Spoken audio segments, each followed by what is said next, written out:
네, 안녕하세요. 판다 주식TV입니다. 네, 오늘 영상은요, 바이두 최근 뉴스, 이렇게 호재가 될 만한 뉴스 모아서 보는, 영상 되겠습니다.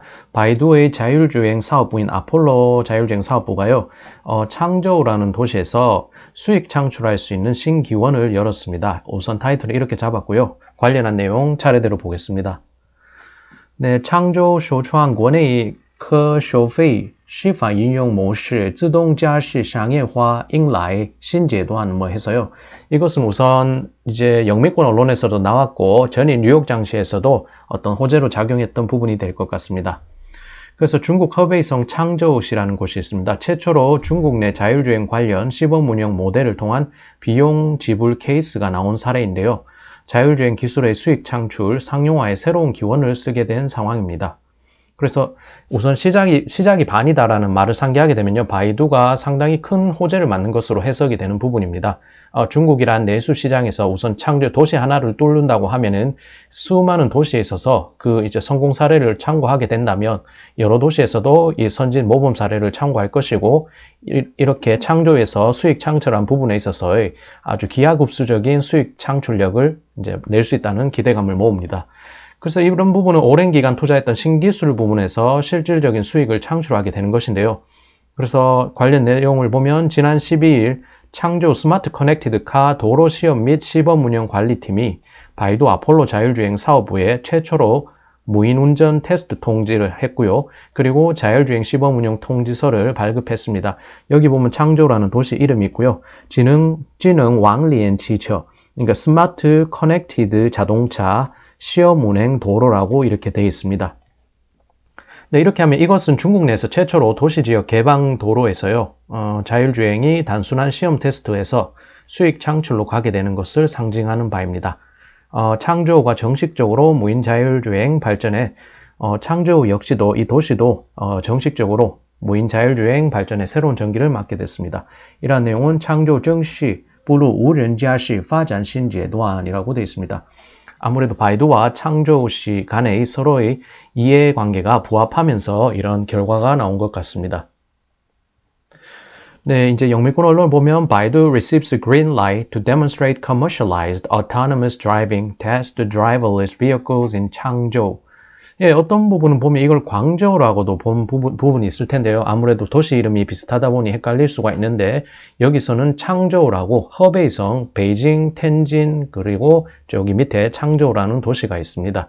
워낙 이제 도시에 자동차가 많고요. 산업이, 제조업이 발달하다 보니 대기오염이 심각한 도시입니다. 그래서 전기 자율차, 자율전기차 그런 부분이 필요한 수요가 필요하기 때문에 이렇게 적극 개발하는 걸 이제 도움을 주고 막강한 지원하고 있는 것으로 해석됩니다. 그래서 AI 선두기업 바이두가 자율주행 기술을 상업화해서 수익을 창출할 수 있는 계기를 마련했습니다. 바이두는 창저우시 시 정부로부터요. 35대 차량에 대한 자율주행 상용화 시범 운영에 대한 허가를 받았습니다. 그리고 10대 차량은 무인 차량 테스트 시행에 대한 허가를 받았습니다. 이러한 내용은 이제 received qualifications for 35 vehicles to demonstrate commercialized autonomous driving operations and qualifications for 10 vehicles to conduct driverless testing by 창조 Traffic Authorities. 창조 그 도시정부 이제 교통 당국으로부터 이렇게 허가를 받았다는 내용이 되겠습니다. 그래서 간단하게나마요. 창조란 도시가 위치는 어디 있고 그리고 어떤 특징인지 한번 보겠습니다. 그렇게 되면 아무래도 창조가 왜 자율주행 이제 전기차를 그렇게 적극적으로 투자하고 적극적으로 지원하는지 그런 부분은 한번 해석해 볼 수 있겠습니다. 베이징이 있고요. 베이징은 워낙 미세먼지나 우리나라에도 굉장히 골칫덩이로 이제 하고 있는데 동북 삼성, 그 다음에 베이징, 허베이, 여기가 허베이가 되겠습니다. 저 위로 가면 동북 삼성이 있을 것이고요. 그래서 허베이성에 베이징, 텐진이 있고 그 밑에 창조라는 도시가 있습니다. 창조는 산업 자체는 상대적으로 낙후되어 있다고 하고요. 나무위키에 따르면요. 제조업은 상당히 발달됐습니다. 철강 산업이 특히 발달됐고 이 부분을 보면 특히 매연이나 도시의 오염 정도가 심각할 것이라는 걸 생각해 볼 수 있습니다. 그리고 수도를 둘러싼 지역이니만큼 교통은 편리하지만 그렇지만 북쪽은 거의 듣보잡이라고 이렇게 말이 되어 있는데요. 이렇게 불편한 것으로 볼 수 있겠습니다. 공기의 질은 중국에서도 최악 수준입니다. 특히 중국의 북부 지역, 이런 허베이성은 워낙 유명한 대기오염 지역이니까요. 그래서 가장 공기질이 나쁜 지역인 만큼 이런 전기차, 친환경적인 에너지의 부분에 대해서 어떤 관심을 쏟고 있는 것으로 해석이 되고요. 창저우 지역은 상주 인구로 봤을 때 2019년 기준 754만 명. 그러니까 우리가 시라는 이름이 붙었다고 해서 우리 관점에서 이 중국 도시를 보게 되면 조금 오류가 발생할 수 있을 것 같습니다. 이제 면적도 보게 되면 14,000제곱킬로미터인데요. 비교를 위해서 우리나라에서 일반시의 이제 안동이나 경주도 워낙 면적이 넓은 곳인데 이렇게 파리까지 다 합쳐도 이 도시 하나만큼 안 됩니다. 그러니까 이 창조시라는 개념은 중국의 시 개념은 우리나라의 도라고 보면 될 것 같고요. 이제 나라가 수십 개 모여있는 어떤 연합국가라고 보는 것이 우리가 이 중국이라는 나라를 볼 때 더 이해하기 쉬울 수 있는 부분이 되겠습니다. 그래서 우리 관점에서 중국이라는 나라를 해석하면 안 되고 안 되겠습니다. 또 하나 호재가 될 만한 뉴스는요. 조금 며칠 전 뉴스긴 한데 바이두 징캉이 이게 창조라는 도시와 이제 사업 제휴를 많이 하고 있는 모습입니다. 창조시의 인민의원, 인민병원과 사업 제휴를 체결했다. 그래서 관련 내용을 보게 되면요. 바이두의 최근 공격적 사업 확장 행보를 보면 이 부분 해석이 들어간 부분이고 바이두 관광과 창조시 인민병원이 전략적 사업 제휴를 체결했습니다. 원격 진료로 관련해서요. AI 서비스 제공으로 보이는데요. 환자의 진료 전, 진료 중, 진료 후 정 과정을 관리할 수 있는 원스톱 진료 서비스 솔루션을 제공하는 것 같습니다.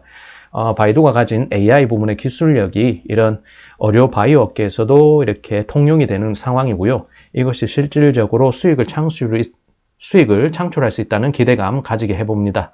중국 내수 시장만 생각하더라도요. 바이두에겐 노다지가 펼쳐지는 것으로 해석이 됩니다. 그리고 결국엔 성견지명, 오랜 투자와 노력, 그리고 이에 따른 진짜 AI 부분의 원천 기술, 실력이 중요함을 다시 한번 확인시켜주고 있습니다. 지금과 같이 최근에 바이두의 최근 공격적 사업 행보가 나타나는 것은 아무래도 바이두가 오랜 기간 노력했고 투자한 부분이 반영되는 것이겠습니다. 네, 그리고요. 그 다음에 로이터에서 먼저 나온 내용은 이것도 하나의 호재가 될 것인데요. 이미 나온 소식이긴 하지만 바이두가 15일 AI 칩 사업부인 쿤룬이 최근 자금 조달을 완료했다고 밝혔습니다. 익명의 한 관계자는 쿤룬 가치가 20억 달러로 평가받았다고 밝혔고요. 실질적으로 조달한 금액에 대해서는 밝혀진 바가 없습니다. 그래서 Chinese search giant Baidu Incorporated said on Monday that its artificial intelligence chip unit Kunlun recently completed a round of fundraising, which according to one source with direct knowledge of the matter values the business at about $2 billion. 네, 그런 내용이 될 것이고요. 그래서 펀드레이징에는 City Capital, IDG Capital, Legend Capital 운용 등이 참여했다고 나옵니다. 실질적으로 구글을 검색하면 이런 공식적인 명칭이 나오기 때문에요. 어떤 의구심 가질 필요는 없을 것 같습니다. 그래서 바이두는 AI 칩 디자인 역량을 상업화해서 수익을 창출하려는 시도를 하고 있다는 그런 내용도 나왔습니다. Baidu is considering commercializing its AI chip design capabilities. 그래서 로이터 통신이 우선 익명 관계자 통해서 바이두 호재될 만한 뉴스를 퍼뜨리는 겁니다. 그렇게 하고 이제 중국 언론, 이제 일본에서는 로이터의 내용을, 로이터 통신을 일본어로 번역을 해서 내용이 나왔는데요. 거의 똑같은 내용으로 보면 될 것 같습니다. 그래서路透社报道，百度公司旗下人工智能芯片部门库伦尽力完成独立分折，并获新一轮融资。由中芯产业投资基金管理有限公司牵头，本轮对该业务估值约为20亿美元. 그래서 같은 내용이 될 것이고요. 그리고 이 부분도 중국의 인터넷検索大手バイドは15日人工知能プロセッサー部門이건 죄송합니다. 그래서 일본어는 조금 보통 수준 되니까 제가 헷갈릴 수도 있고 쿨룬의 시긴 조다츠 라운드を終えたと発表した. 뭐 그렇게 단어들 중에 중간 부분에 버벅인 부분 죄송스럽게 생각합니다. 그래서 보면 바이두가 공식적인 입장을 내면은 주가를 관리한다는 인상을 줄 수 있기 때문에요. 아무래도 영미권의 어떤 세계적인 통신사인 로이터 통신사 통해서 익명으로 인용 보도를 하고서요. 그것을 아시아 쪽에 전달해서 이 주식시장 뉴욕 증시에 호재로 작용하도록 하는 것으로 보입니다. 이런 시간 타이밍을 보게 되면 장전, 뉴욕 장전에 이렇게 소식을 퍼뜨리고 아시아의 투자자들이 참고할 수 있도록 이렇게 뉴스를 전파하는 모습입니다. 이렇게 보면 관점에 따라서는 주가 관리가 좋을 수도 있고 나쁠 수도 있겠는데요. 바이두가 성장 잠재력 AI 부분에서의 보여주는 원천 기술력을 바탕으로 한 최근의 어떤 공격적인 행보와 성장 잠재력을 생각하면 조금 애교로도 이제 생각할 수 있는 부분이 되겠습니다. 네, 바이두 주가 어제 전일장 한번 보면요. 0.48% 소폭 상승한 265.53달러로 마무리를 했습니다. 아무래도 이런 호재 뉴스가 퍼지면서 조금 매수 심리를 자극한 것 같고요. 그런데 이렇게 또 장이 떨어진 것을 보면 기술주들 해서 초반에 상승했다가 이제 상승폭을 줄이는 흐름과 좀 비슷했던 것 같습니다.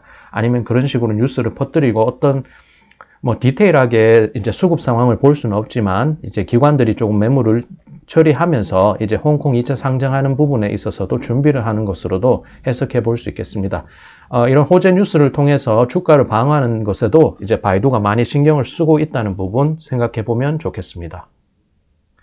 네, 여기까지 판다 주식TV였습니다. 바이두 최근 뉴스 가지고 호재가 될 만한 뉴스 3건 가지고서 간단하게 한번 바이두 종목 트래킹하는 영상이 됐습니다.